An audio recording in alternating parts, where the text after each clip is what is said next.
masih pada hadis-hadis dari bab tentang dianjurkannya ya membersihkan tangan atau menjilati tangan setelah kita makan, dan saya akan bacakan sejumlah hadis yang mana pada pertemuan yang lalu telah kita bahas hadis Jabir bin Abdullah radhiyallahu anhu anna Rasulullah sallallahu alaihi wasallam, bahwasanya Rasulullah sallallahu alaihi wasallam amara bilaqil asabi, beliau memerintahkan untuk menjilati jari jemari ini ya, was-sahfah, dan membersihkan yakni piring atau bejana yang tempat kita makan itu. Jadi betul-betul jangan disisakan. Mengapa demikian? Kata Nabi sallallahu alaihi wasallam, wa qala innakum la tadruna fi ayyi ta'amikum al-barakah. Sesungguhnya kalian tidak mengetahui pada bagian manakah keberkatan ada pada makanan kalian. Ya, oleh karena itu kita dianjurkan ya untuk atau diperintahkan oleh Nabi sallallahu alaihi wasallam untuk membersihkan atau makan sampai habis, bahkan menjilati jari jemari kita dan membersihkan yakni bejana tempat makan itu agar tidak ada makanan yang tersisa. Kemudian hadis yang akan kita bahas pada hari ini yaitu hadis juga dari Jabir bin Abdullah radhiyallahu anhuma wa anhu, dan juga dari beliau anna Rasulullah sallallahu alaihi wasallam qala, bahwasanya Rasulullah sallallahu alaihi wasallam bersabda, idza waqa'at luqmatu ahadikum falyakhudha falyumit ma kana biha min adan walyakulha. Yang artinya idza waqa'at luqmatu ahadikum, apabila ada sepotong makanan kalian yang jatuh, falyakhudha, maka hendaklah ambillah makanan itu, potongan makanan yang jatuh itu. Falyumit maka ana biha min adza, kemudian bersihkan kalau ada kotoran ya, misalnya yang lengket pada makanan yang terjatuh itu, bersihkan kotoran itu, misalnya mungkin pasir atau debu, maka bersihkan ya. Waliyakulha, dan makanlah ya. Jadi makanan yang terjatuh itu diangkat kemudian dibersihkan kalau memang ada kotoran yang nempel pada makanan yang jatuh itu, kemudian makanlah. Lalu kata beliau sallallahu alaihi wasallam, wala yada'ha lisyaitan, dan janganlah dia ini orang itu membiarkan makanan tersebut untuk syaitan. Wala yamsah yadahu bil mindil, dan jangan dia melap ya, mengeringkan tangannya dengan sapu tangan ya, kalau sekarang mungkin dengan tisu atau serbet, hatta yal'aqu asabi'ahu, hingga dia menjilati jari jemarinya ya, yang dia pakai gunakan untuk makan. Fa innahu la yadri fi ayyi ta'amihil barakah, karena sungguhnya dia tidak mengetahui pada bagian manakah dari makanan dia itu yang di sana terdapat berkah. Jadi hadis ini menjelaskan kepada kita tentang tuntunan Nabi sallallahu alaihi wasallam ya, kita ini diajarkan oleh Rasulullah SAW untuk pandai mensyukuri nikmat Allah Subhanahu wa taala, sehingga betul-betul kita manfaatkan rezeki yang diberikan oleh Allah Azza wa Jalla kepada kita. Jangan kita remehkan, jangan kita bersikap tabdzir ya. Terkadang ada orang makanannya jatuh baru sebentar ya, atau jatuh di tempat yang kadang-kadang tidak ada kotorannya sama sekali, itu langsung dibuang, tidak mau dimakan ya. Padahal Islam melarang kita tabdzir ya. Oleh karena itu, kalau kita mempunyai makanan yang cukup ya, manfaatkan yang sebaik-baiknya ya. Kalau misalnya seorang dia tidak mau makan makanan itu, sedekahkan pada orang lain, karena masih banyak orang-orang yang kurang makanannya. Nah, oleh karena itu Nabi SAW mengajarkan kepada kita di sini dalam hadis ini supaya tidak menjadi orang yang mubadzirin, orang-orang yang mubadzir ya, karena innal mubadzirina kanu ikhwana syayatin bahwa orang-orang yang tabdzir itu adalah saudara-saudara syaitan. Ya, idza waqa'at luqmatu ahadikum falyakhudha falyumitha. Falyumit maka nabiha min adzan walyakulha. Ini adab yang pertama yang diajarkan oleh Nabi sallallahu alaihi wasallam dalam hadis ini, yaitu makanan yang terjatuh diambil, dibersihkan, dimakan. Kalau tidak ada kotoran, ya langsung dimakan, tidak ada masalah. Karena kata beliau, ya, falyumit maka nabiha min adzan. Hendaknya dia membuang yang ada kotorannya. Berarti kalau tidak ada kotorannya, ya dimakan makanan itu. Ya. Lalu beliau menyebutkan illah, alasan, ya, mengapa kita mengambil makanan yang terjatuh itu, kemudian kita bersihkan, lalu kita makan.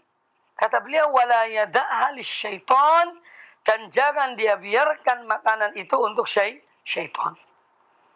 Ini menunjukkan bahwa syaitan, ya, ketika ada makanan jatuh dan dibiarkan, itu dimakan oleh syaitan. Dimakan oleh syaitan. Ya. Maka syaitan tidak bisa mengambil makanan atau ikut serta dalam makan makanan kita kalau kita membaca bismillah. Membaca bismillah. Jadi intinya bahwa Nabi sallallahu alaihi wasallam menyebutkan wala yada'ha lisyaitan. Jadi orang yang makanannya jatuh itu, ya, jangan dibiarkan untuk syaitan, tapi ambillah. Ya, ambillah, bersihkanlah kalau ada kotoran dan makanlah. Dan makanlah. Wala yamsah yadahu bil mindil, dan jangan dia membersihkan tangannya dengan sapu tangan atau dengan serbet atau dengan tisu. Ya. Hingga hatta yal'aqu asabiyahu, hingga dia membersihkan, menjilati jari jemarinya yang digunakan untuk makan itu. Di tangan kanannya. Ya, jadi dia tidak langsung membersihkan. Ya. Tetapi dijilati. Apa alasannya? Fa innahu la yadri fi ayyi ta'amihi al-barakah. Karena sungguhnya dia tidak mengetahui pada bagian makanan manakah, ya, terdapat keberkatan.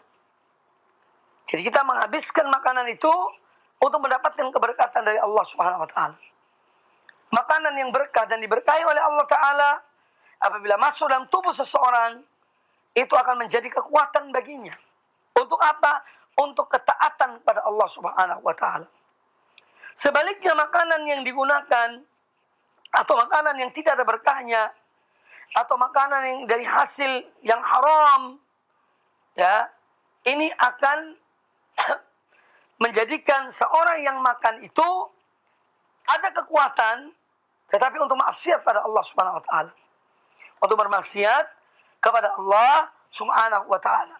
Sedangkan makanan-makanan yang diberkahi, ya, yang masuk dalam perut seorang hamba penuh dan berkat dari Allah Subhanahu wa taala, maka ini akan menjadi penguat baginya untuk beribadah, melaksanakan ketaatan-ketaatan kepada Allah Subhanahu wa taala.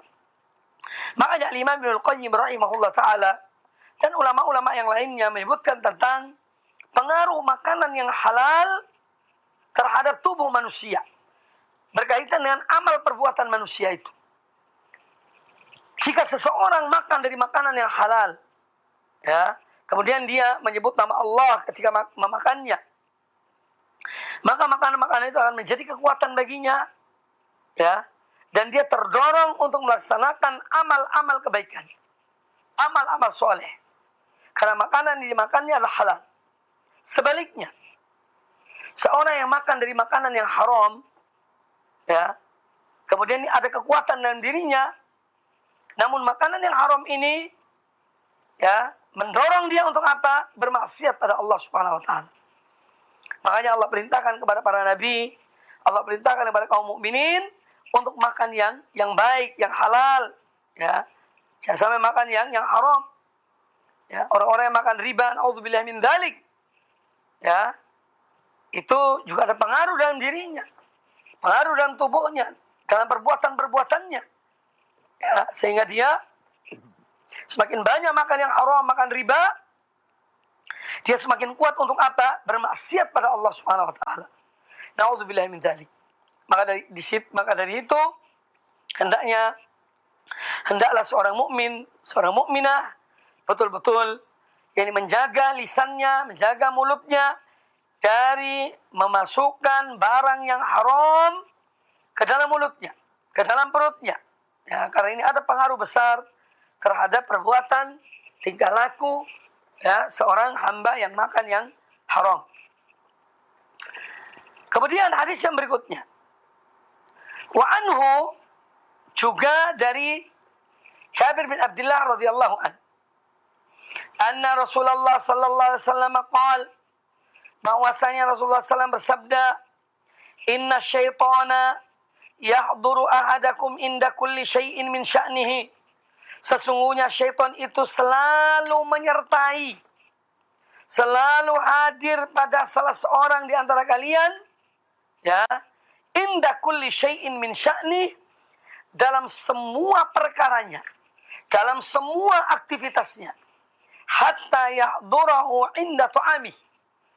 Bahkan sampai-sampai syaitan itu pun hadir, ikut serta ketika seorang makan.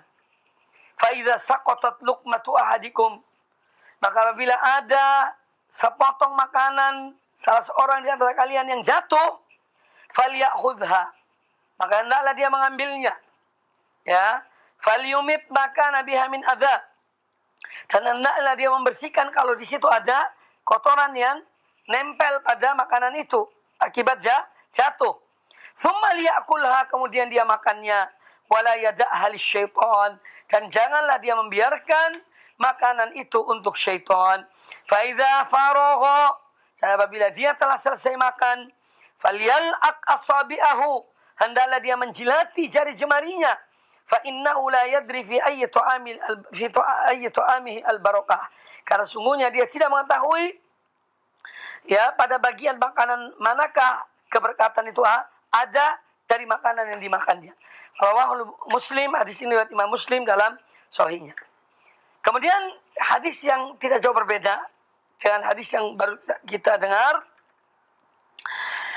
Kata Imam An-Nawawi rahimahullah, wa an Anas ibni Malik radhiyallahu anhu qala, dan dari Anas bin Malik radhiyallahu anhu beliau berkata, kana Rasulullah sallallahu alaihi wasallam, adalah Rasulullah sallallahu alaihi wasallam, idza akala ta'aman, apabila beliau makan satu makanan, la'iqa asabi'ahu tsalath, beliau menjilati 3 jarinya yang digunakan untuk makan. Wa qala, dan beliau bersabda, idza saqatat luqmatu ahadikum falyakhudha, apabila sepotong makanan kalian terjatuh, maka ambillah, ya, ambillah, wal yumit anhal adza, dan bersihkan kalau ada kotoran yang nempel pada makanan itu. Wal yakulha, kemudian hendaklah dia makan makanan tersebut. Wala yada'ha lisyaitan, dan janganlah dia membiarkan makanan itu untuk syaitan. Ya. Wa amarona an nasluta al-qas'ata, dan beliau Nabi sallallahu memerintahkan kami untuk apa? Untuk membersihkan bejana makan itu. Innakum la tadruna fi ayyi ta'amikum al-barakah, karena sungguhnya kalian tidak mengetahui di bagian manakah dari makanan kalian itu yang ada berkahnya. Ya, jadi hadis ini tidak jauh berbeda dengan yang sebelumnya. Intinya bahwa ya, syaitan itu selalu berupaya untuk menyertai seseorang dalam semua perkaranya. Dalam makannya, minumnya, tidurnya, bahkan ketika mengumpuli istrinya, ya, ketika dia bahkan naudzubillah ketika menyampaikan dakwah, terkadang syaitan datang. Ya. Oleh karena itu, disinilah pentingnya kita untuk apa? Menjaga diri kita, hati kita, lisan kita. Ya, tidak boleh seorang mensucikan dirinya seakan-akan tidak ada syaitan pada dirinya yang menggodanya, yang menyertainya. Ya, tidak. Setiap orang didatangi oleh syaitan dan mengikuti aktivitas orang tersebut. Oleh karena itu kita diperintahkan untuk selalu berzikir pada Allah Ta'ala. Selalu membaca bismillah dalam memulai aktivitas kita. Ya, dan berlindung pada Allah Ta'ala kalau ada wasawisus syaitan. Kalau ada bisikan-bisikan syaitan dalam diri kita, ya kita isti'adah, mohon perlindungan pada Allah Ta'ala dari godaan, dari bisikan syaitan. Ya. Dari bisikan syaitan. Jadi Nabi SAW memberitahukan kepada kita bahwa syaitan itu selalu menyertai Bani Adam, ya, dalam semua aktivitasnya. Ya. Dalam semua aktivitas. Kemudian beliau mengarahkan kepada kita juga dalam hadis-hadis ini tentang apa yang saya jelaskan tadi. Kalau ada makanan yang jatuh, ambillah, bersihkan, kemudian makan. Ya, jika ada kotoran yang nempel pada makanan itu. Tapi kalau dia jatuh di tempat yang bersih, ya, tidak ada kotoran yang nempel, ya langsung makan. Jadi jangan dibuang, jangan dibiarkan, ya, karena itu nanti akan dimakan oleh syaitan. Dan Nabi SAW melarang kita membiarkan makanan itu untuk syaitan. Kemudian yang berikutnya bahwa hadis-hadis ini atau dua hadis ini menjelaskan kepada kita tentang sunnah yang diajarkan oleh Nabi Sallallahu Alaihi Wasallam. Beliau melakukannya dan beliau memerintahkannya. Ya, beliau melakukannya dan beliau memerintahkannya, yaitu menjilati jari jemari yang tangan kanan kita ketika makan itu. Jadi sisa makanan yang ada di jari jemari ini supaya betul-betul habis. Nah ini yang patut untuk diingatkan kepada kaum muslimin, bahwa apa yang diajarkan oleh Nabi Sallallahu Alaihi Wasallam inilah yang terbaik. Sekarang kita jumpai sebagian kaum muslimin yang sok kebarat-baratan, ya, yang sok bersih, ya. Ada di antara mereka yang cenderung melecehkan, bahkan na'udzubillah min dzalik, menghinakan adab ini. Kata mereka menjilati jari jemari itu kotor, ya, tidak sopan, menjijikkan. Subhanallah. Ar-Rasul SAW memerintahkan kita kepada hal yang menjijikkan. Ya, apa bisa seorang mukmin menerima hal itu? Ya. Ar-Rasul SAW jauh lebih bersih daripada kita. Ya. Tidak ada yang lebih bersih dari Rasulullah SAW. Ya. Maka apa yang beliau ajarkan? Itu yang paling bersih, itu yang paling baik, itu yang paling mulia. Alaihi salatu wassalam. Ya, jangan kita benturkan dengan akal-akal pikiran kita, ya, yang sudah keracunan oleh pola fikir Barat, pola fikir orang-orang yang menyimpang dari sunnah-sunnah Nabi Sallallahu Alaihi Wasallam, yang menyimpang dari tuntunan Rasulullah Alaihi Salatu Wassalam. Ya. Ini harus kita tanamkan dalam diri kita, ya, sebagai akidah kita, bahwa kita mengikuti Nabi Sallallahu Alaihi Wasallam. Apa yang beliau anjurkan, apa yang beliau perintahkan, kita mengikutinya. Ya, tidak ada yang lebih mulia dari Rasulullah SAW. Ya, tidak ada yang lebih mulia dari Rasulullah Sallallahu Alaihi Wasallam. Baik. Kemudian di sini juga mengajarkan kepada kita tentang apa? Tentang pola hidup sederhana, bukan pola hidup tabdzir. Sehingga kita menyayangi makanan-makanan itu, jangan gampang dibuang, ya, ditaruh di tong sampah. Padahal masih ada orang yang butuh. Ya, kita makan secukupnya, selebihnya kita sedekahkan pada orang lain. Ini yang diajarkan oleh Nabi Sallallahu Alaihi Wasallam. Ya, oleh karena itu, adab-adab yang mulia ini, ya, apabila kita melaksanakannya dengan niat mengikuti Nabi Alaihi Wasallam, maka ini akan menjadi ibadah bagi kita. Satu amal yang mulia, yang dengannya kita beribadah kepada Allah Subhanahu Wa Taala. Kemudian juga bahwa setiap makanan itu pada hakikatnya adalah ada berkahnya, kecuali makanan yang haram, ya, yang tidak dibacai Bismillah ketika makan, menyantapnya. Ya, seorang lupa atau tidak membaca Bismillah, ya ini nanti hilang keberkatannya. Oleh karena itu kita dianjurkan, perintahkan untuk selalu yang menyebut nama Allah ketika mengawali aktivitas kita. Salah satunya adalah makan dan minum. Hadis berikutnya, qala al-Imam An-Nawawi rahimahullah ta'ala, wa an Sa'id ibn al-Harith annahu sa'ala Jabir radhiyallahu anhu 'anil wudu'i mimma massatin nar. Dari Sa'id bin al-Harith bahwasanya beliau pernah bertanya kepada Jabir bin Abdullah, ya, radhiyallahu anhuma, tentang wudhu karena atau wudhu setelah makan daging yang dipanggang. Ya. Apakah harus berwudhu setelah kita makan daging yang dipanggang? Ya. Termasuk daging yang dipanggang kalau di negeri kita apa? Ya sate itu. Ya. Atau ayam panggang. Jadi Sa'id ibn al-Harith bertanya kepada Jabir radhiyallahu anhu tentang apakah harus berwudu seseorang itu kalau setelah makan makanan yang daging yang dipanggang. Faqala la, kata Jabir bin Abdullah, tidak. Yani tidak harus berwudu. Qad kunna zamanan Nabi sallallahu alaihi wasallam la najidu mithla dhalika at-ta'am illa qalila. Kami dahulu di zaman Nabi sallallahu alaihi wasallam, ya, kita tidak banyak menjumpai makanan-makanan seperti itu.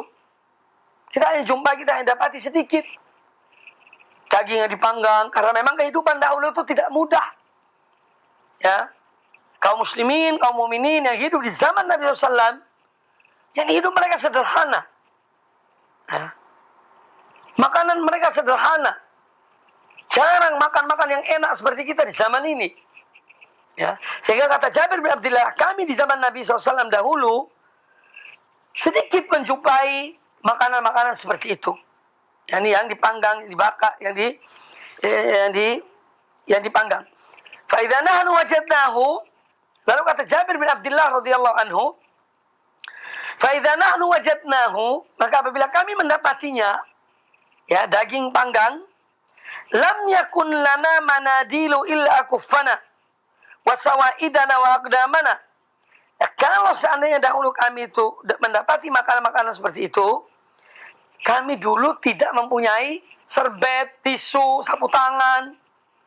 Ya. Sehingga setelah mereka makan itu, ya mereka misalnya ada sisa minyak atau yang lainnya, mereka gosok di tangan mereka atau di kaki mereka. Thumma nusalli wala natawadda. Kemudian langsung kami sholat dan tidak berwudu.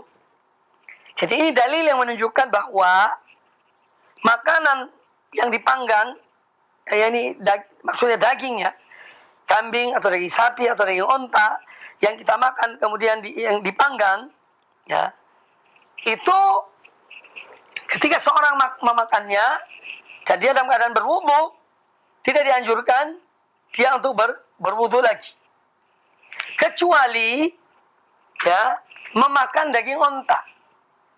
Ada sejumlah riwayat, di antara riwayat Imam At-Tirmidzi, ya, yang memerintahkan atau menunjukkan bahwa apabila seorang setelah makan daging onta, entah yang dibakar atau yang direbus atau yang dikukus, ya intinya daging onta, selama makan daging onta dia dianjurkan untuk apa? Untuk berwudu setelah itu. Ya. Untuk berwudu baru kemudian sholat. Ya.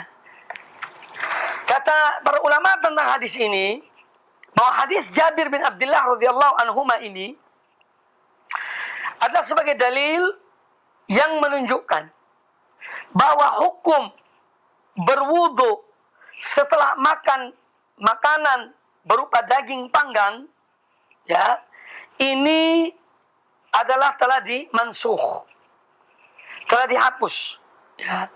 Wa annahu kana fi badil amri min al-wudu. Jadi dahulu ketika pada awalnya betul setelah makan daging yang dibakar, dipanggang, itu diperintahkan oleh Nabi SAW untuk berwudu. Tapi kemudian dimansuh, terhapus hukum itu. Ya, terhapus hukum tersebut. Nah, kecuali yang saya katakan tadi, kecuali daging unta, dan itu pun tidak hanya ketika dibakar atau dipanggang. Daging unta yang direbus atau dikukus, ya, atau dipanggang, ya, kita dianjurkan berwudu setelah makan daging unta tersebut. Ada sebagian ulama mewajibkan berwudu setelah makan daging unta, seperti mazhab Imam Ahmad bin Hanbal. Mazhab Imam Ahmad bin Hanbal, mereka mengharuskan seorang setelah makan daging unta untuk berwudu. Baik. Eh, Kemudian hadis ini menjelaskan kepada kita dari apa yang dikatakan oleh Jabir bin Abdullah radhiyallahu anhuma tentang kesabaran mereka para sahabat. Hidup di zaman Nabi alaihissalam. Mereka hidup di zaman yang tidak mudah ketika itu. Zaman yang sulit. Makanan-makanan terbatas. Ya, tidak seperti yang zaman-zaman sesudah Rasulullah. Apalagi zaman kita ini. Ya, Masya Allah, makanan luar biasa banyaknya jenisnya.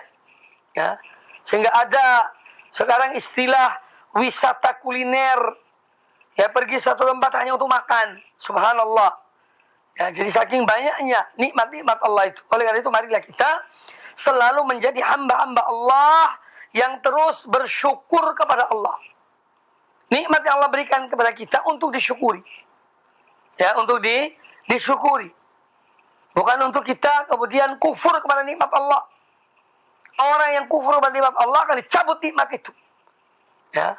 Maka umat Islam, kaum muslimin wajib mensyukuri Allah Subhanahu wa taala atas berbagai nikmat yang Allah berikan kepada mereka. Ya.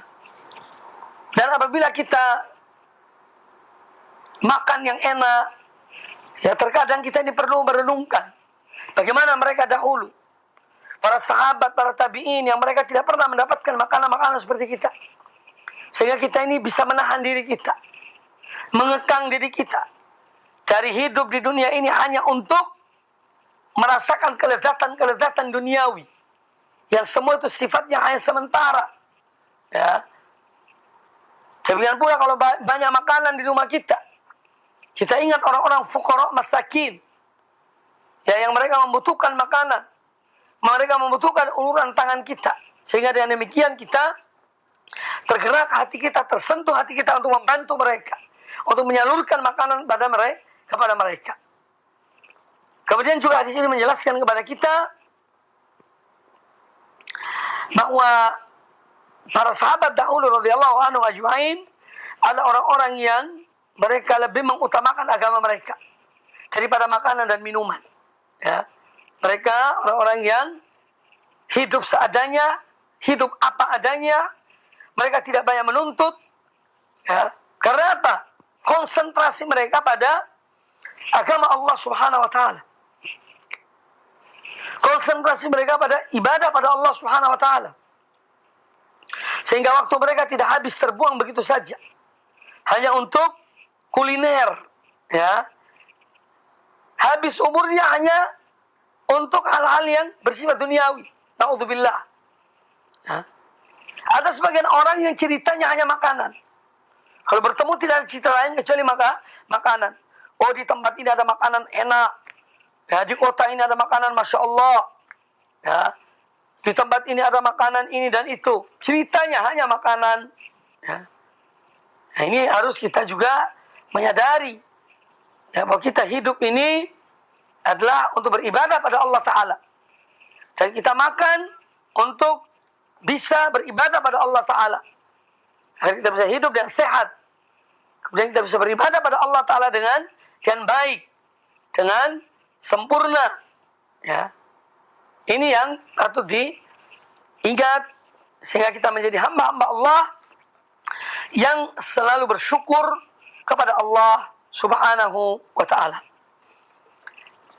Kemudian yang berikutnya, ini bab yang berikutnya, kata Imam An-Nawawi rahimahullah ta'ala, babu takthiril aidi ala ta'am. Bab tentang dianjurkannya memperbanyak tangan ketika makan. Artinya jumlah orang yang makan itu supaya diperbanyak. Nanti akan dibawakan beberapa hadis sehingga dengan demikian kita akan memahami apa makna dari bab ini. Jadi bab tentang memperbanyak tangan pada suatu makanan. Kemudian beliau membawakan di sini ada dua hadis Nabi sallallahu alaihi wasallam. Hadis yang pertama adalah hadis Abu Hurairah radhiyallahu anhu, qala Rasulullah sallallahu alaihi wasallam. Rasulullah sallallahu alaihi wasallam bersabda, ta'amul itsnaini kafi ats-tsalatsati. Makanan yang untuk 2 orang itu cukup mencukupi tiga orang. Wa ta'amus salasati kafil arba'ah. Dan makanan yang untuk 3 orang mencukupi untuk 4 orang. Ya. Ini menunjukkan bahwa ketika kita makan berjamaah, artinya makan bersama, dan ini bagian dari budaya Islam, bagian dari tuntunan Islam, ya, itu lebih berkah makan bersama dibandingkan makan sendiri-sendiri. Kemudian hadis yang berikutnya, hadis kedua dalam bab ini, dan dia adalah hadis yang terakhir dalam bab ini yang dibawakan oleh Imam An-Nawawi rahimahullah ta'ala. Wa an Jabirin radhiyallahu anhu qala, dari Jabir bin Abdullah radhiyallahu anhu beliau berkata, sami'tu Rasulullah sallallahu alaihi wasallam yaqul, aku mendengar Rasulullah sallallahu alaihi wasallam beliau bersabda, ta'amul wahidi yakfi al-ithnaini. Makanan yang untuk 1 orang bisa untuk 2 orang. Ya. Wa ta'amu al-ithnain yakfi al-arba'ah. Dan makanan yang untuk 2 orang cukup atau mencukupi 4 orang. Wa ta'amul arba'ati yakfi as-sabaniyah. Dan makanan yang disiapkan untuk 4 orang itu mencukupi 8 orang. Hadis riwayat Imam Muslim di dalam sahihnya. Nah, ini juga hadis yang menunjukkan kita dianjurkan, ya, supaya makanan kita itu berkah. Kita makan bersama yang lainnya. Makanan semestinya untuk 3 orang bisa untuk 4 orang, untuk 5 orang bisa untuk 6 orang atau 7 orang dan seterusnya. Ya, ini mengajarkan kepada kita untuk apa? Kita ini untuk berbagi. Ya, mengajarkan kepada umat ini agar mereka menjadi umat yang selalu mengingat saudaranya, tidak hanya ego dengan dirinya. Kemudian hadis ini menjelaskan kepada kita pula tentang keberkatan makan bersama. Jauh lebih berkah daripada makan sendiri. Ya, jadi ini hal yang telah diajarkan oleh Islam, itu makan bersama. Kemudian juga hadis ini menjelaskan kepada kita, ya, bahwa kita itu tidak perlu khawatir ketika ada makanan untuk 3 orang misalnya, ya, lalu kita ingin memanggil orang lain 1 orang untuk makan bersama kita, kita tidak perlu ragu, ya, cukup atau tidak. Bagaimana nanti kalau tidak cukup, ya, tapi hendaklah kita yakin bahwa apa yang diberitakan oleh Nabi sallallahu alaihi wasallam adalah hak. Apa yang diberitahukan oleh Nabi sallallahu alaihi wasallam adalah hak. Jadi jangan kita diganggu, dibisiki oleh syaitan. Ya. Tapi hendaklah kita makan, ya, dengan bisa memanggil orang lain makan bersama kita, ya, sehingga kita tidak perlu ragu. Kalau makanan yang untuk 2 orang bisa untuk 4 orang, makanan untuk 4 orang bisa untuk 8 orang. Ya, semua itu kalau makan bersama dan membaca bismillah, maka insya Allah makanan itu akan berkah. Makanan itu akan berkah. Kemudian hadis yang berikutnya, bab yang berikutnya, bab ke-111. Qala al-Imam An-Nawawi rahimahullah ta'ala, babu adab asy-syarab wa istihbab at-tanaffus 3, wa istihbab idarat al-ina' ala al-ayman fal-ayman ba'da al-mubtadi'i. Artinya bab yang menjelaskan tentang adab di dalam minum, adab ketika kita minum. Dan bahwasanya dianjurkan ketika kita minum satu minuman, misalnya 1 gelas atau di 1 bejana, itu kita dianjurkan minum yakni 3 kali. Jangan langsung lek, jangan. Ada minuman di 1 gelas, minumlah. Kemudian taruh, kita bernafas. Kemudian minum lagi yang kedua. Kemudian taruh. Kemudian minum yang ketiga. Ini namanya at-tanaffus 3. Jadi kalau minum 1 minuman, dianjurkan untuk tidak sekaligus. Karena ada sebagian orang yang tidak ngerti, ya, banyak yang berbuat demikian. Air 1 botol misalnya, aqua yang tanggung, lok sampai habis. Tanpa dia berhenti dulu sejenak. Ini banyak kejadian seperti itu. Atau air satu gelas, banyak. Gelas besar, diminum sekaligus. Nah ini bukan adab yang diajarkan oleh Nabi SAW. Dan ini ternyata ada pengaruhnya dengan pernafasan, dan jantung. Ya. Ketika kita minum, itu satu minuman dengan 3 kali minum. Ya, tidak sekaligus dihabiskan. Kemudian ada musyawarah istihbab tanaffus salatan kharij al-ina. Wa qaraat tanaffus fil ina. Kemudian juga yang dibahas dalam bab ini larangan bernafas di bejana itu. Ya, larangan seorang bernafas ketika dia minum di bejana itu, dia bernafas. Ya. Ini termasuk yang dimakruhkan. Wa karohatnya makruh. Ya. Bernafas di bejana minuman itu. Wastibab idaratil ina alal aiman fal aiman ba'dal mubtadi. Kemudian kalau misalnya ada beberapa orang, ya, dan seorang minum barang dari satu tempat, ya, hendaknya dimulai dari kanan. Setelah orang yang pertama minum, maka digilir ke arah kanan, bukan ke arah kiri. Ya, misalnya di samping saya ada satu orang lagi, kemudian di sampingnya ada. Nah ini nanti digilir ke kanan. Itu anjurannya demikian. Ada pun hadis-hadis Nabi SAW yang dibawa dalam bab ini, yaitu diantaranya adalah hadis Anas bin Malik radhiyallahu anhu. Qala al-Imam An-Nawawi rahimahullah taala. Ada sebagian ulama mengatakan An-Nawawi. Dua-duanya boleh. Satu dipanjangkan, satu pendekkan. Al-Imam An-Nawawi atau Al-Imam An-Nawawi. Ya. An Anas bin Malik radhiyallahu anhu, kata Al-Imam An-Nawawi rahimahullah, dari Anas bin Malik radhiyallahu anhu, anna Rasulullah sallallahu alaihi wasallam kana yatanaffasu fi syarabi thalathan. Hadis muttafaqun alaih, dikeluarkan oleh Imam Bukhari dan Imam Muslim di dalam Sahih Bukhari dan Sahih Muslim. Kata Anas bin Malik radhiyallahu anhu, bahwasanya Rasulullah sallallahu alaihi wasallam, beliau itu kalau minum, beliau jadikan minum itu tiga kali tarikan bernafas. Minum, berhenti, beliau bernafas. Minum lagi yang kedua, berhenti, ya, tarik nafas. Minum yang ketiga, ya, baru dihabiskan. Ya, ini yang dilakukan oleh Nabi sallallahu alaihi wasallam. Bahwa Nabi SAW kana yatanaffasu bisyarabi thalathan. Jadi minuman yang di satu gelas dijadikan 3 kali minum. Ya, tidak seperti sebagian orang, ya, yang ya, sebagaimana saya katakan tadi, dia langsung sekaligus diminum. Satu gelas habis sekejap. Nah, ini tidak benar, tidak tepat, dan tidak sesuai dengan apa yang dianjurkan oleh Rasulullah SAW. Dan tidak sesuai dengan apa yang dilakukan oleh beliau.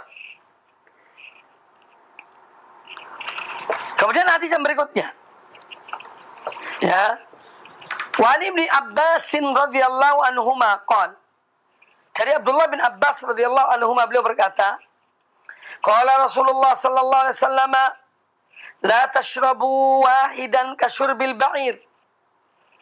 Nabi SAW mengatakan, janganlah kalian minum satu kaligus seperti minumnya onta.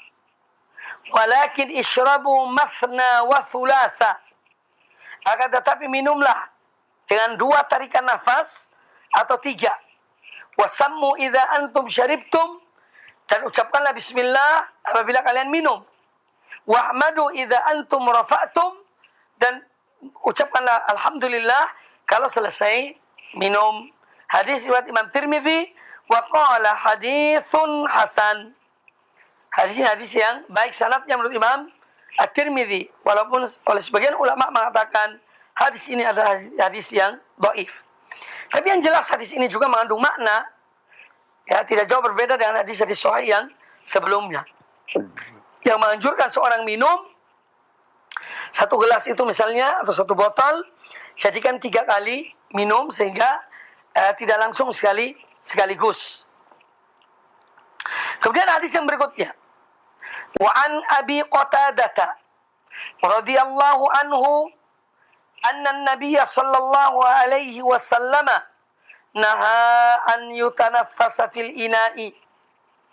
Kata Imam An-Nawawi rahimahullah taala, dan dari Abu Qatadah radhiyallahu an, beliau berkata bahwasanya Nabi sallallahu alaihi wasallam naha, beliau mencegah, beliau melarang an yutanaffas fil ina. Beliau melarang menarik nafas di bejana, tempat minum itu. Karena ini memang ada pengaruhnya sebetulnya. Ya. Pengaruh dari apa? Dari nafas yang dihirup dan yang dikeluarkan.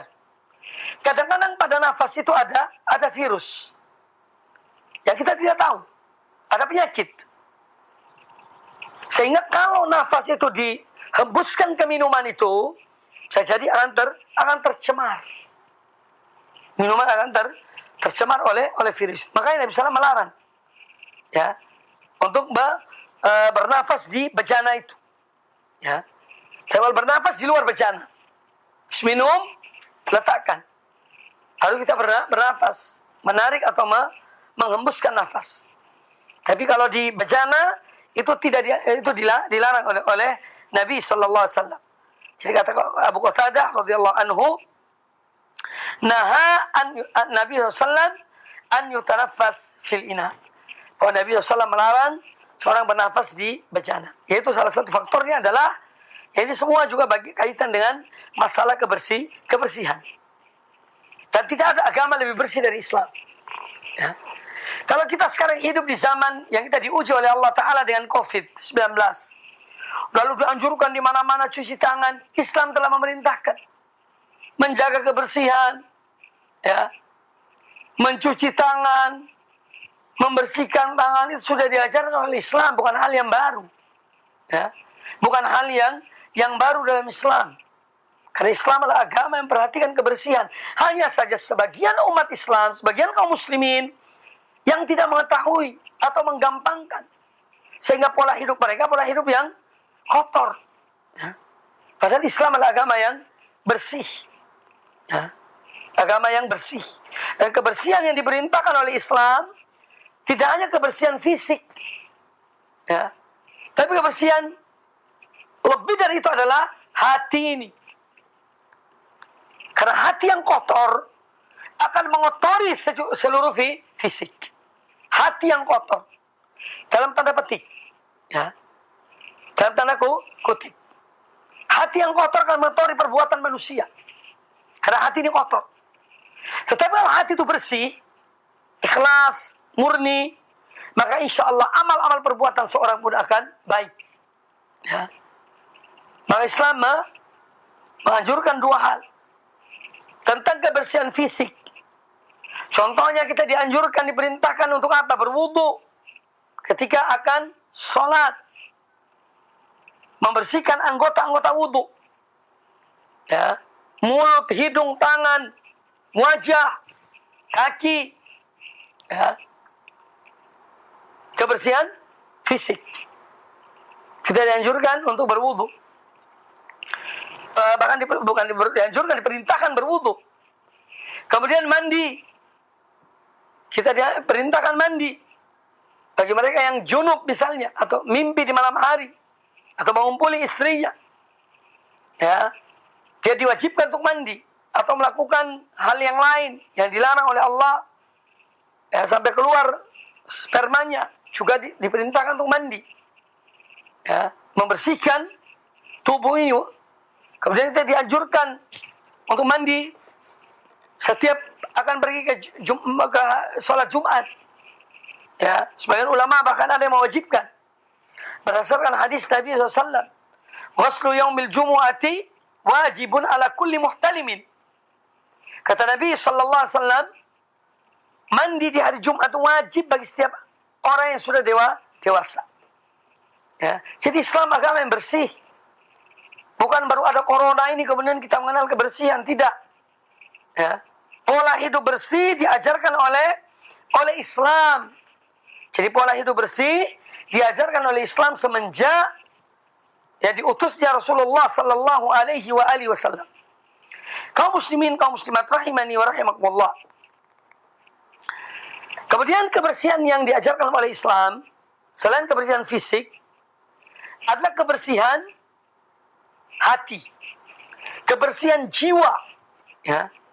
Jiwa ini jangan dikotori.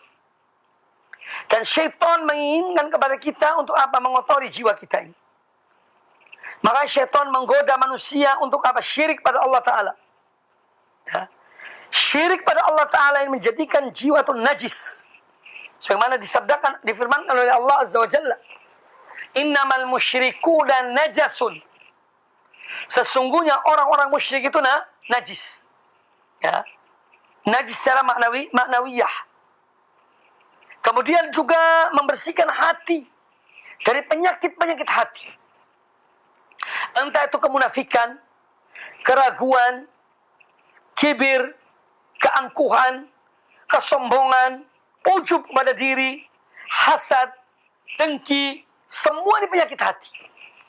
Ya, yang akan merusak seseorang. Ya. Maka itu hati-hati. Ya, apalagi orang yang sudah ngaji, sudah tahu Al-Quran dan hadis Nabi SAW, mengenal manhaj salaf, ya, jangan sampai ada atau memelihara penyakit-penyakit hati itu, ya, jangan. Usahakan kita menjauhkan, membersihkan penyakit-penyakit hati tersebut, ya, sehingga apa? Nyaman hidup kita, tenang hidup kita, kalau hati kita ini bersih, terutama kepada sesama kaum muslimin. Ya, kepada sama kaum muslimin, bersihkan hati kita, ya, dari penyakit-penyakit hati terhadap mereka. Ya, waliyadzubillah. Yaitu kebersihan diperhatikan oleh Islam, lahir dan batin, zahiran wa batinan. Ya, zahiran wa batinan. Kita diperintahkan untuk bersih, ya, membersihkan lahir dan batin kita.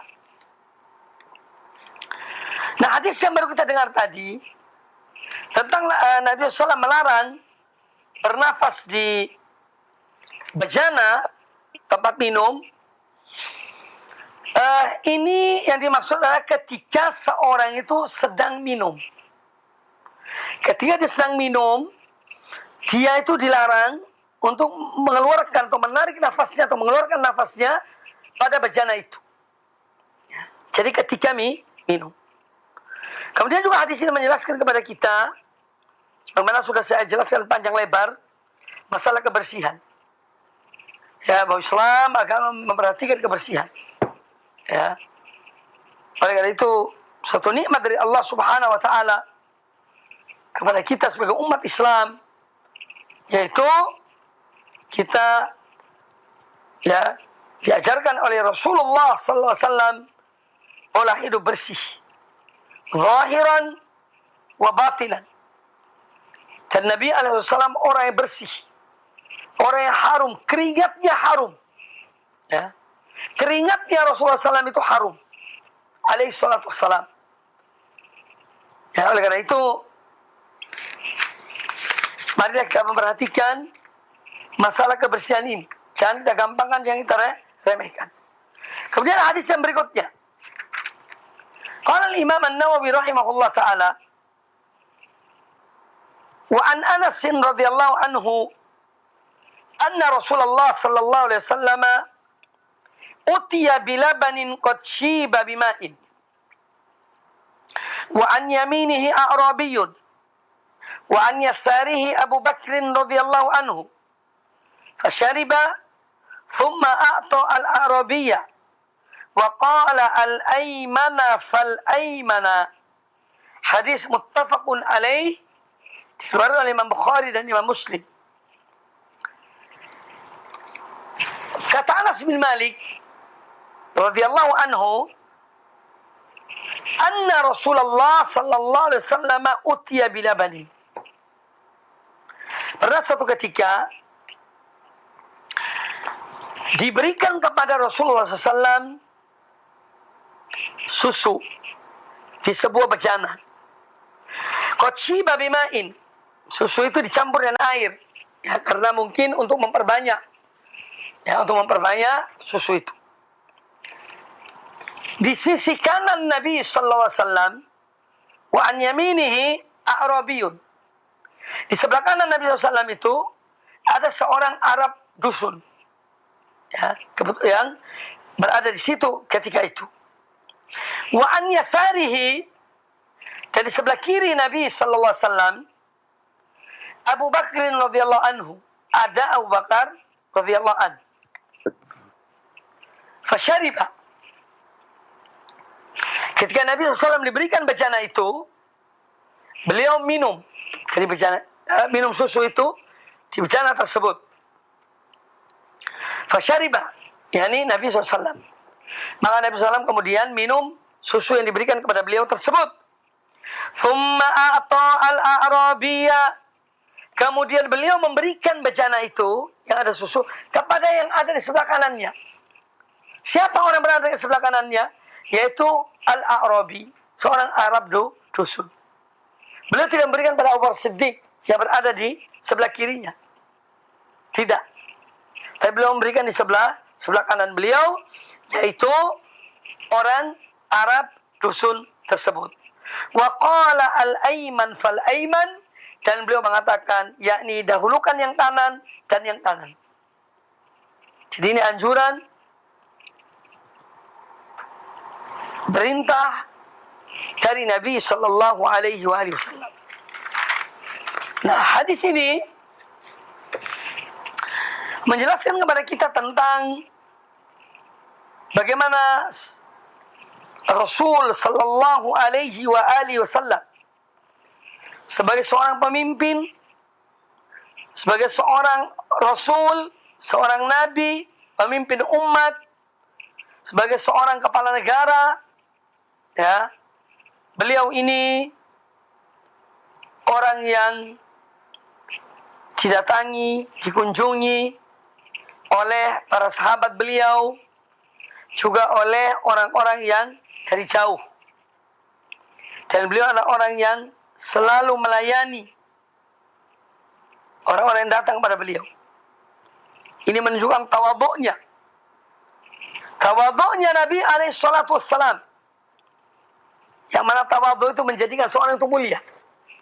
Semakin tawadhu seseorang, maka dia semakin mulia. Baik dalam pandangan Allah maupun dalam pandangan manusia. Sebaliknya, semakin takabur seorang hamba, dia semakin rendah. Baik dalam pandangan Allah Ta'ala maupun dalam pandangan manusia. Karena Allah menciptakan dalam diri manusia benci kepada kibir, kepada keangkuhan, kepada orang-orang yang angkuh. Ya. Maka Rasul alaihi salatu wassalam orang yang tawadhu, orang yang rendah hati, orang yang selalu melayani umat beliau, masyarakat beliau, para sahabat beliau alaihi salatu wassalam.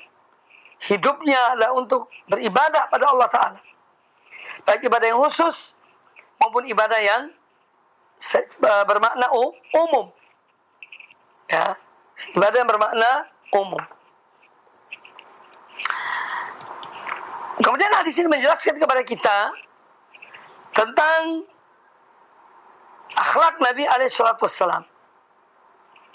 Bagaimana beliau menerima orang-orang itu dengan lapang dada, dengan hati yang terbuka, hati yang luas.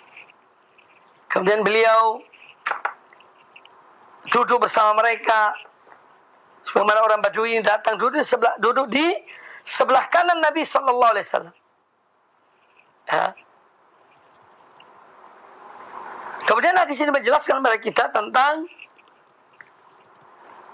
apa yang dilakukan oleh Nabi sallallahu alaihi wasallam. Beliau selalu mendahulukan, atau beliau sangat mencintai mengawali sesuatu yang baik itu dengan yang kanan. Ya. Sehingga ketika minum, ya, di sebelah beliau adalah seorang Badui, sebelah kanannya. Padahal di sebelah Nabi SAW, sebelah kirinya adalah sahabat beliau yang mulia, Umar Siddiq, sekaligus mertua beliau, ya, sallallahu alaihi wasallam. Jadi Umar Siddiq adalah mertua Nabi SAW, radhiyallahu anhu. Itu ada sebelah kiri beliau.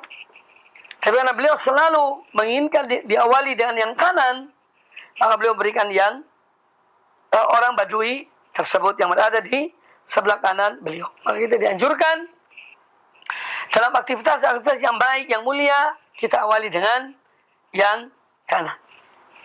Baik.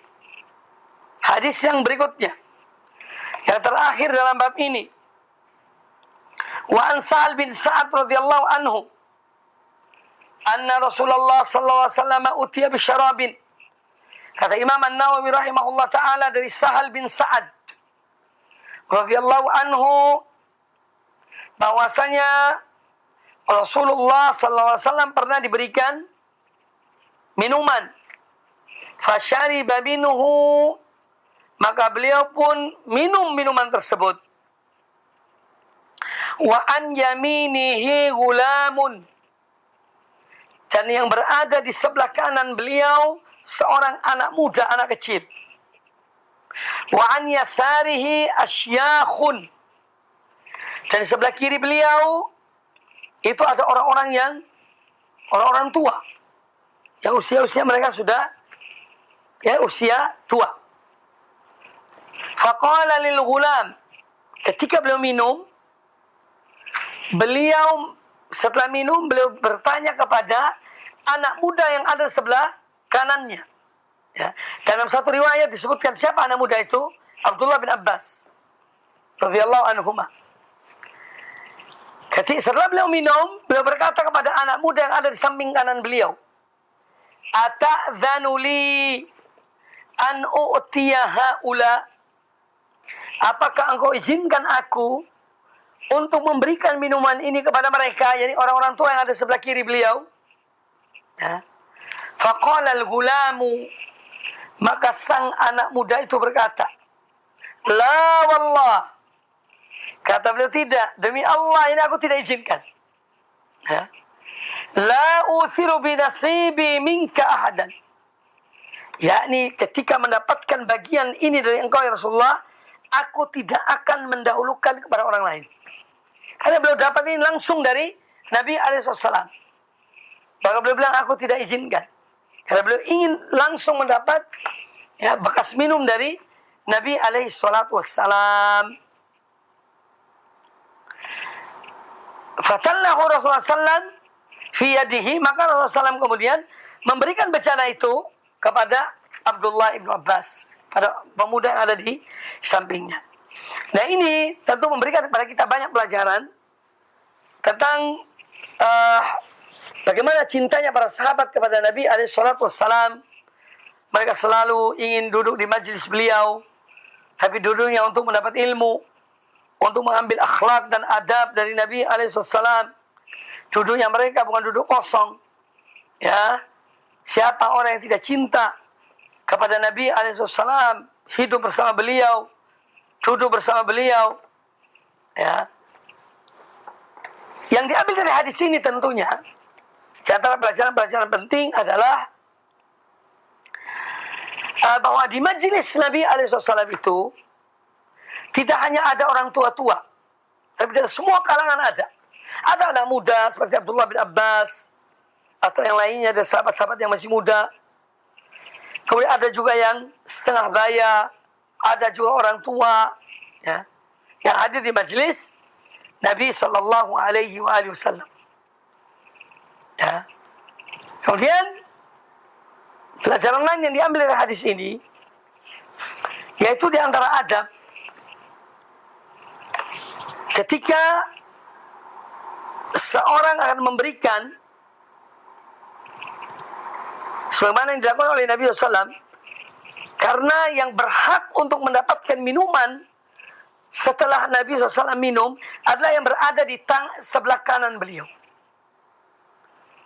Tapi Nabi SAW juga menghormati orang-orang tua ini, orang-orang lebih dewasa, yang lebih tua dari anak muda ini. Beliau menghormati mereka. Dan di antara ada beliau minta izin kepada anak muda ini. Karena ini pada hakikatnya haknya anak muda ini.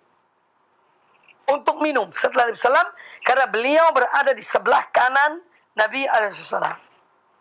Beliau duduk di sebelah kanan Nabi SAW. Nah, beliau minta izin kepada anak muda ini. Untuk memberikan kepada orang-orang tua itu. Untuk mendahulukan orang tua itu yang berada di sebelah kiri beliau. Ya. Ini adab yang mulia. Ini artinya hendaklah kita tuh menghargai hak orang. Berikan haknya. Kecuali kalau dia mengatakan, sudahlah, hak saya berikan pada fulan. Baru kita berikan kepada fulan. Tetapi selama itu hak dia, berikan haknya. Ya. Makanya memberikan hak pada orang yang berhak itu adalah suatu hal yang wajib. Ya. Jadi Nabi alaihissalam meminta izin kepada yang lebih berhak, yaitu anak muda yang ada sebelah kanan beliau. Boleh enggak? Apakah kamu izinkan aku untuk memberikan minuman ini kepada mereka yang pada sebelah kiriku, yang mana mereka lebih tua dari kamu, wahai anak muda? Ibaratnya begitu. Kata anak muda itu tidak. Wallahi, kata beliau, demi Allah tidak, aku tidak akan mendahulukan mereka. Kalau untuk minum dari minumanmu ya Rasulullah. Ini langsung setelah Rasulullah SAW. Ini karena memang keutamaan Nabi SAW. Dan hal-hal seperti ini, tabarruk dengan minuman Nabi SAW atau dengan Rasulullah SAW itu khusus untuk beliau. Ya, bukan untuk setiap orang. Lah sekarang kita ini melihat banyak di tengah masyarakat, apalagi orang-orang yang tidak punya ilmu, ya bertabaruk dengan sisa-sisa minum orang-orang yang mereka anggap orang ini soleh, mereka anggap orang ini baik, ya. Ini hal yang tidak benar. Ya, walaupun ada sebagian ulama yang mengatakan demikian, tapi tidak semua ulama itu benar omongannya. Ulama juga mereka itu mujtahid. Kalau mereka berijtihad, tepat ijtihad mereka dapat pahala. Ya, pahala itu 2. Kalau mereka keliru dalam ijtihad mereka dapat pahala 1. Ya, jadi kadang-kadang ada hal yang berlebihan. Sampai kepada bisa jadi kepada syirik, ada auzubillahi min dzalik. Ya. Dalam hal-hal seperti ini. Rasulullah SAW itu khusus untuk beliau. Karena beliau memang penuh dengan keberkatan. Maka sisa minum beliau diminum oleh para sahabat. Mereka bertabaruk dengan beliau alaihissalam. Tapi ini khusus untuk beliau. Bukan untuk setiap orang. Loh, apa dasarnya? Dasarnya, dalilnya adalah setelah wafatnya Nabi alaihissalam, tidak ada para sahabat yang bertabaruk dengan Abu Bakar Siddiq. Tidak ada yang bertabaruk dengan Umar bin Khattab. Tidak ada yang bertabaruk dengan Utsman bin Affan. Tidak ada yang bertabaruk dengan Ali bin Abi Thalib radhiyallahu anhum ajma'in. Tidak. Nah, ini menunjukkan apa? Bahwa hal ini khusus untuk Nabi alaihissalam. Ya. Dan lebih dari itu, na'udzubillah min dzalik, ada orang-orang yang mau senang seperti itu. Ya, kalau diminum sisanya, wah bangga, masya Allah, kayak langsung masuk surga, minum sisanya. Na'udzubillah, ini penyakit dalam hati itu. Orang yang mau dihormati, mau dihargai, mau ditabarruki, ini bahaya. Ya, ini ada penyakit dalam hatinya. Ya, harus segera bersihkan penyakit itu. Ya. Kadang-kadang ada penyakit di hati kita tidak merasa.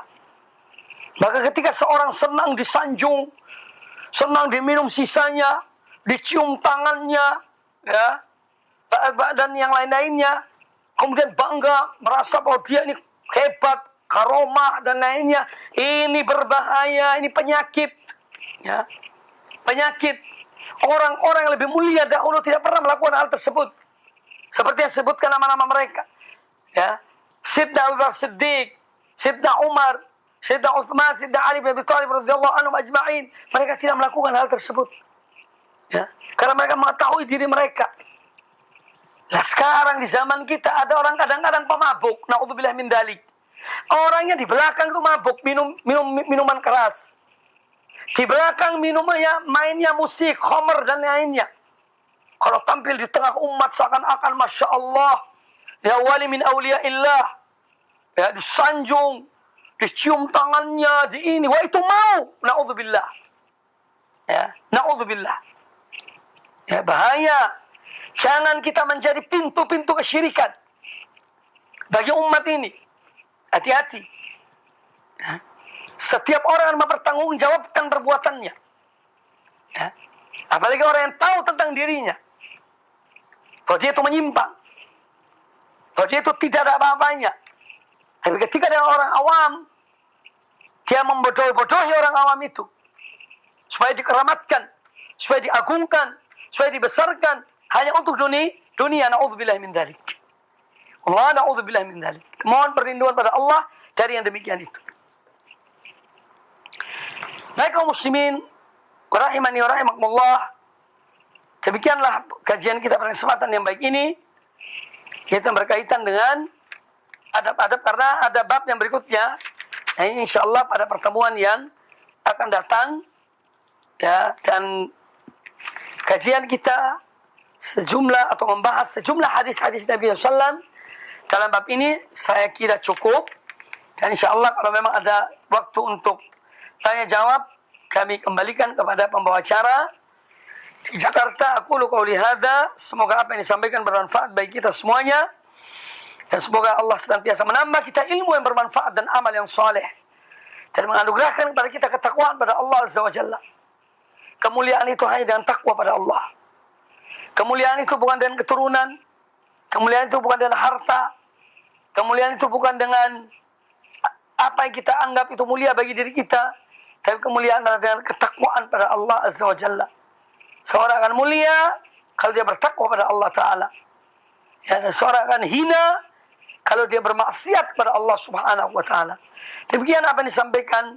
Aku qauli hadza wallahu ta'ala a'lam.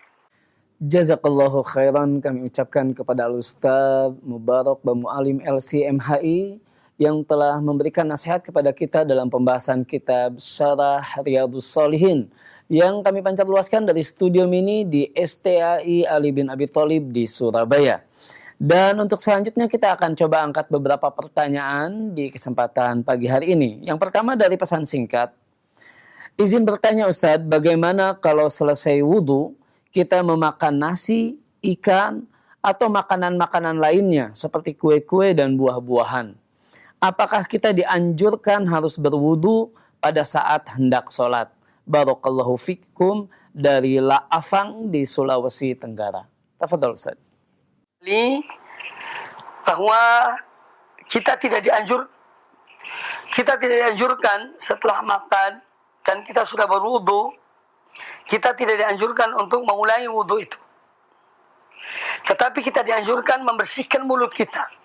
Ya, membersihkan mulut dan berkumur. Misalnya, kalau ada bau-bauan seperti kita makan ikan, kemudian ada bau amisnya, dan kita khawatir bau amis ini akan dirasa oleh dicium baunya oleh orang yang berada di samping kita ketika sholat berjamaah misalnya, maka kita dianjurkan untuk membasuh, mencuci tangan kita dengan sabun misalnya, supaya tidak terasa bau amis itu bagi orang yang berada di samping kita.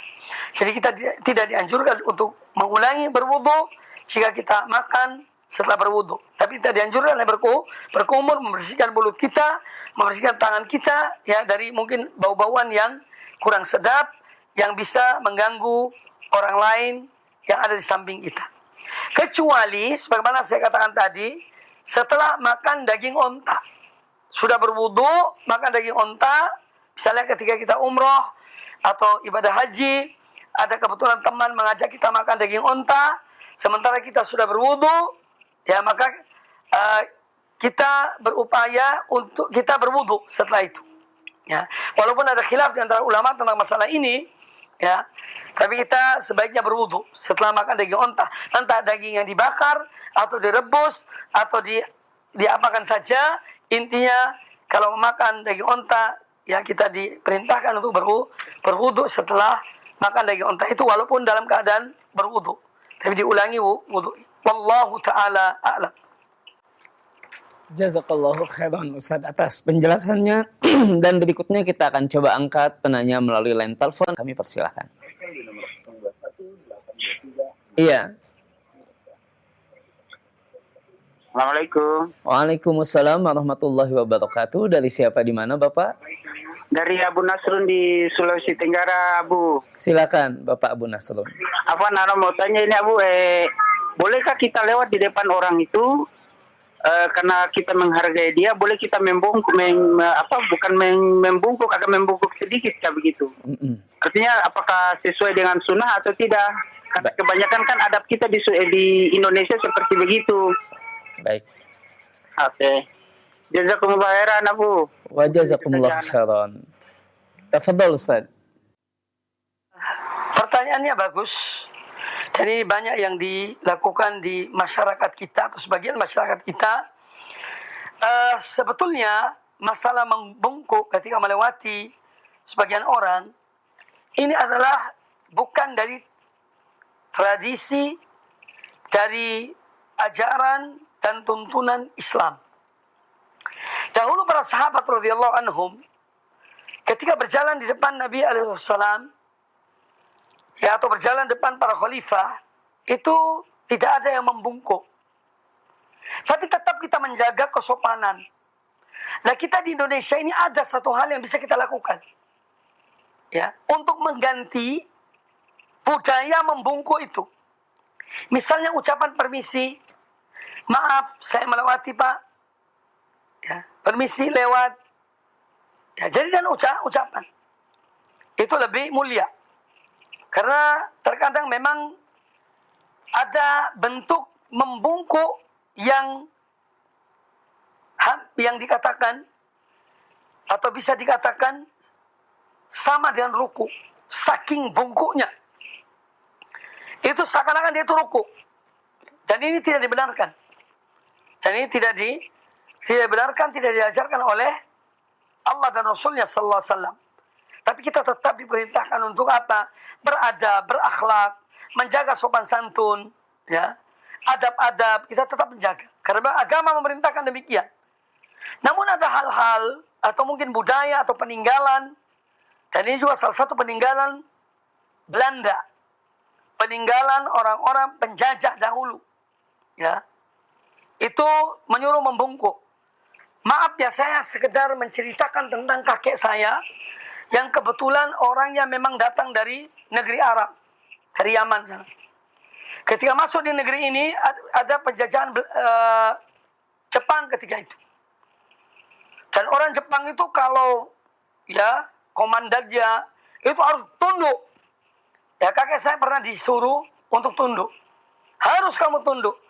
Kata kakek saya tidak. Ya. Saya dilarang oleh agama saya untuk tunduk pada kalian, kepada Anda. Ya, dia sempat marah, tapi ya tidak sampai ini karena tahu budayanya, beda budayanya. Ya, oleh karena itu kita ini ada hal-hal yang memang bertentangan dengan tuntunan Islam. Alangkah baiknya kita yakni meninggalkannya. Dan bisa dan adab yang lain. Tapi tetap kita menjaga adab itu. Yakni sopan santun, ya dalam bentuk ucapan, perbuatan. Namun ada hal-hal yang memang bertentangan dengan agama kita, dilarang oleh agama, maka hendaknya kita tinggalkan. Ya, cukup dengan ucapan. Permisi, saya lewat. Ya. Atau mungkin dengan senyum kita lewat. Memang meninggalkan suatu hal yang terbiasa itu bukan hal yang gampang. Bukan hal yang mudah. Kadang-kadang orang yang tidak diperlakukan demikian itu merasa dia itu dihina. Loh, kok orang ini lewat tidak membungkuk? Berarti dia tidak menghormati saya. Nah ini keliru. Ya ini keliru. Menghormati tidak harus dalam membungkuk. Dan ini budaya zaman dahulu. Budaya Belanda. Budaya Jepang. Ya, para penjajah. Nah kita umat Islam, orang yang merdeka. Orang yang mempunyai kehormatan. Tapi dia menghormati orang lain. Dan adab-adab yang sudah diajarkan oleh Islam. Oleh karena itu marilah. Ya, sedikit demi sedikit kita terapkan apa yang diajarkan oleh Rasulullah sallallahu alaihi wasallam dan para sahabat beliau. Demikian wallahu taala a'lam. Jazakallahu khairan Ustaz atas penjelasannya, dan karena keterbatasan waktu kita akan angkat pertanyaan terakhir di kesempatan pagi hari ini Ustaz dari pesan singkat dari hamba Allah di Kalimantan Timur. Ingin bertanya, Assalamualaikum Ustaz, bagaimana hukumnya memakan makanan dari sesembahan orang-orang yang musyrik? Jazakumullahu khairan. Baik, memakan makanan dari acara orang-orang musyrikin hukumnya haram. Tidak dibenarkan. Kecuali orang musyrikin, dia misalnya ketika dia melakukan acara itu, dia melepaskan binatang hidup. Misalnya ayam dilepaskan sebagai persembahan kepada sesembahannya. Tapi ayam itu hidup, ya, bukan ayam yang disembelih tapi ayam itu hidup. Maka sebagai orang Muslim boleh mengambil ayam itu, ya, tapi ayam yang hidup tersebut. Adapun sembelihan jelas hukumnya adalah haram, ya, disembelih jelas untuk sembahan-sembahan mereka. Lalu sembelihan itu diberikan kepada kita, maka kita tidak boleh mengambilnya, tidak boleh makannya, karena hukumnya adalah haram. Wallahu ta'ala a'lam. Jazakallahu khairan Ustaz, dan tampaknya pertanyaan tadi adalah pertanyaan penutup di kesempatan pagi hari ini Ustaz, dan kami persilahkan ikhtitam penutup dari antum Ustaz.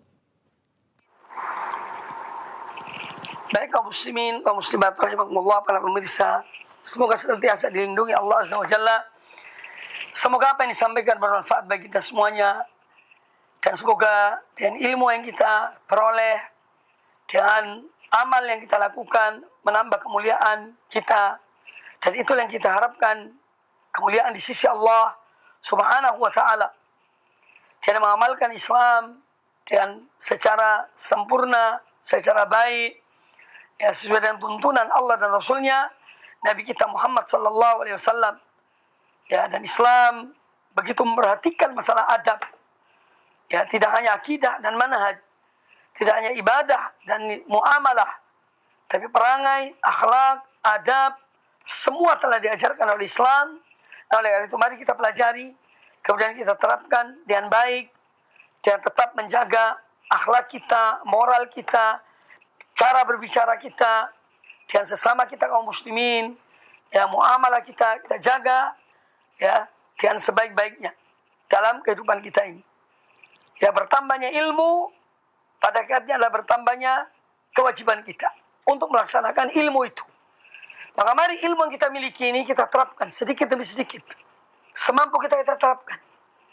Jangan ilmunya hanya sekedar untuk kita mendapatkan, ya, gelar, ucapan, kehormatan, ya, tidak. Ilmu kita miliki pertama adalah untuk mengangkat kejahilan itu dari diri kita, menghilangkan kejahilan dari diri kita, dan menghilangkan kejahilan dari orang lain dengan kita mengajarkan ilmu itu. Ya, jadi ilmu itu bukan atribut untuk kita menyombongkan diri, bukan untuk kita menomorsatukan diri kita, tidak. Ya, semakin banyak ilmu kita miliki, mari semakin tawadhu, semakin rendah hati. Ya, dan demikian, ya, Allah yang akan memberikan kemuliaan itu kepada orang yang tawadhu dengan ilmunya, yang mengamalkan ilmunya.